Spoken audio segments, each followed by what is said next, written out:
First off, a little introduction. I came up with this jig to make my life a little easier. I'm not aware of anyone else having one like it. I'm not saying it's completely original. There may be a million others out there like it. Personally, I don't care. I mean, this fits me, this works for me. And if you like it, I left it in its rawest form, this simple wood. This is a pipe for electricity wire like in your home. A couple fishing hook swivels. I mean, I left it simple. You guys can see how it's built.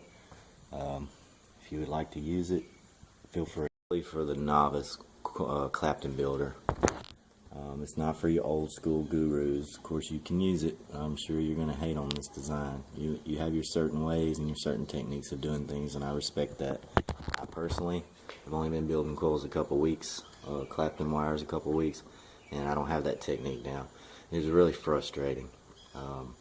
Everyone's using Clapton coils, and I wanted to try it. Well, I was wasting wire and wasting wire and wasting wire. Seen this clothespin trick, ink pen trick on YouTube.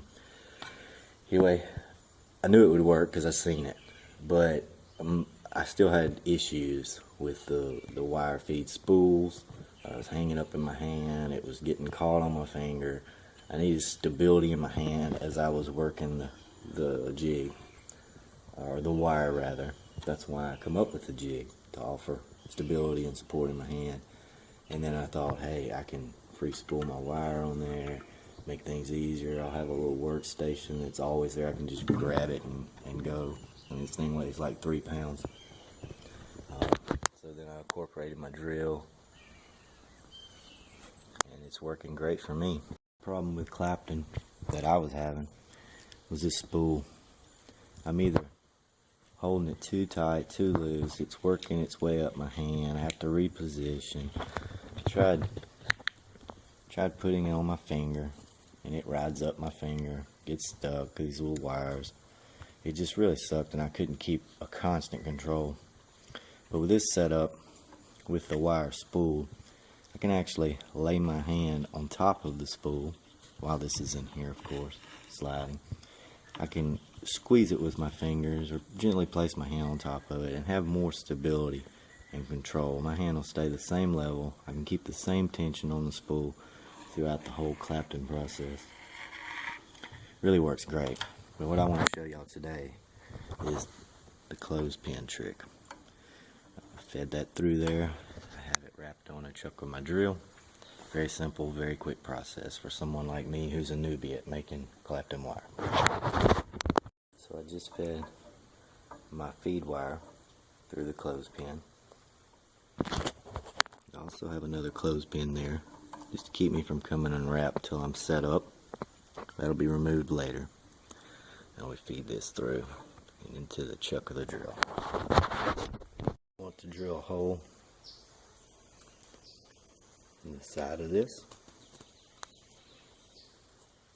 It's for your core wire.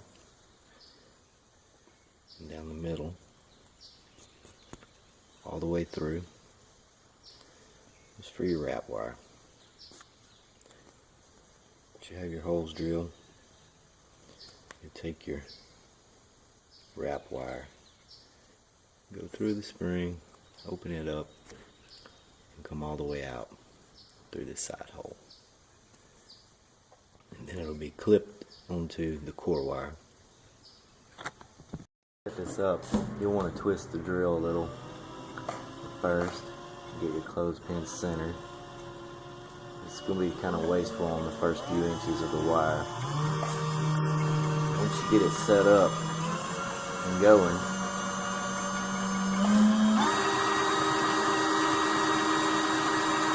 just keep the tension on the spool with your hand, which just slipped out. Or you can just let it go.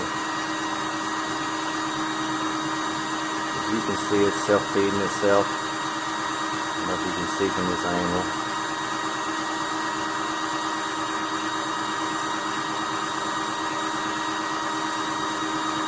And it's all day long. The battery's a little low on my drill. So I've really picked it up for you. Stay steady and smooth.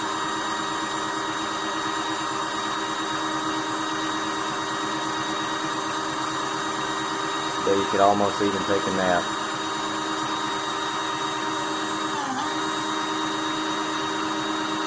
I'm gonna do it without watching. Still there. I mean, it's pretty much idiot proof. Let's see if I can get this in close. And it's not gonna zoom. I can tell you. It's solid, except for my piece here in the beginning where I was getting everything right. There's a little boo-boo, but other than that, before this, I was having serious problems with Clapton. Of course, like I said, I'm a noob. As far as hand goes, you know, I couldn't get the right technique, or I would go good for 3 or 4 inches, and then boom, it would hang up. I'd have to reverse the drill. With this technique, it's just walking through it. If you're going to use your hand, these old school guys, I'm sure they prefer their hand.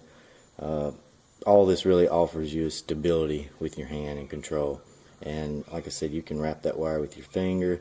You know, place your hand on top of that spool to apply your pressure and just work it. You know.